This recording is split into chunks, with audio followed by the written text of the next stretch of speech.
Welcome to పొయ్యిరాలు YouTube channel అండి. మా రాజస్థాన్ టూర్లో పాటుగా సెకండ్ డే మార్నింగ్ సెషన్ మా విజిట్ గురించి మీ ముందు ఉంచబోతున్నాను.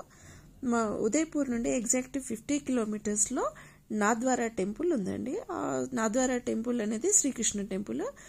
ఒక 3 కిలోమీటర్స్ డిస్టెన్స్లోనే బస్సును పార్కింగ్ చేసేసుకొని మేము అక్కడ నుండి ఆటోస్కి వచ్చినాము. ఈ ఆటోస్ దిగినాక కూడా ఇంకొక 1 కిలోమీటర్ లోపలికి వాకింగ్ ఉంటుంది, నడుచుకుంటూ వెళ్ళాలి. ఈ నడుస్తున్న క్రమంలో బోత్ సైడ్ కూడా టెంపుల్కి షాపింగ్ మాల్స్ అయితే చాలా ఉన్నాయండి. అంటే చిన్న చిన్నవి, అంటే క్లోత్స్ కానీ ఆర్నమెంట్స్, జ్యువెలరీ షాప్స్, తినుబండారాలు చాలా చాలా ఉన్నాయి. అంటే మనము ఇట్లాంటి ప్లేస్లకు వచ్చినప్పుడు టూరిస్టులకి సంబంధించి మనము చేస్తుంటాం కదా షాపింగ్, అవైతే చాలా ఉన్నాయి. ఇక మేము టెంపుల్ మాకైతే టైమింగ్స్ తెలియక మేము కొంచెం డిసప్పాయింట్ అయినాము. ఫస్ట్ అట్లా వెళ్ళి లోపలికి వెళ్ళి అక్కడ క్లోజ్ ఉంటుంది, 11:30కి స్టార్ట్ అన్నారు.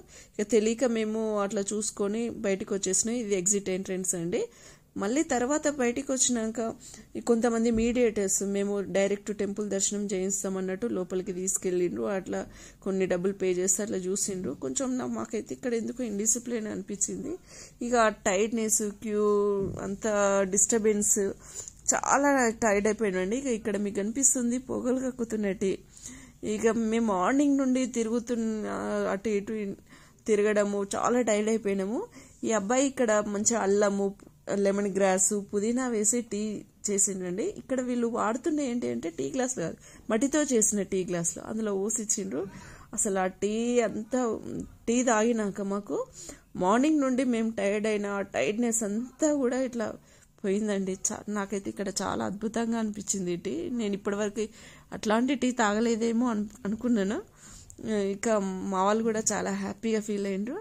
చూడండి, వాళ్ళే చెప్తారు, వాళ్ళ ఫేస్లలో ఇట్లా ఎక్స్ప్రెషన్ ఎంత బాగుందో ఇట్లా చూపిస్తారు. చూడండి, చాలా బాగుంది టీ మాత్రము. మాకు మార్నింగ్ సెషన్ అంతా టైర్డ్నెస్ పోయింది. ఇక్కడ కనిపిస్తుంది అంతా కూడా గోశాల. ఇక్కడ లేడీస్ అంతా కూడా గ్రాస్ని గోవులకు పెట్టడానికని ఇది ఒక చిన్న టైప్ బిజినెస్ లాగా అనిపించిందండి నిజం చెప్పాలంటే. ఇక మేము ఈ స్టాండ్ నుండి మళ్ళీ మేము ఇంకా రిటర్న్ వెళ్ళిపోయినాము. ఇక్కడ మా బస్ పార్కింగ్ ప్లేస్ అన్నట్టు మీకు ఇట్లా వెనక కనిపిస్తుంది శివుని స్టాచ్యూ. చూడండి, ఇక ఇక్కడ ఉంది అన్నట్టు వ్యూ పాయింట్. ఇక్కడ ఇది ఒక బోర్డు మీద ఇక్కడ ఏంటంటే ఇవాళ సండే కావడం వల్ల చాలా రష్ ఉన్నది. అక్కడ డిఫరెంట్ గేమ్ జోన్స్ ఉన్నాయి. అక్కడ మేము ముందు నుండి అయితే శివుని స్టాచ్యూ చాలా పెద్దది, ముందుకెళ్ళి ఫోటో తీసుకోవాలనుకున్నాం కానీ మాకు టైం లేక కుదరలేదు. ఇక కుదరక ఏం చేసినామంటే ఇక్కడ హనుమాన్ టెంపుల్, అది హనుమాన్ స్టాచ్యూ కానీ శివుడు చూస్తుంటే మనకు శివుని రూపంలోనే కనిపిస్తుంది. ఇక మా వాళ్ళు ముందుకు వెళ్ళి అక్కడ తీసుకోలేకపోయినామని ఇక్కడ మా వాళ్ళందరూ కూడా తీసుకున్నారు. మొత్తానికైతే మాది morning session, second day morning session ఇలా జరిగిందండి.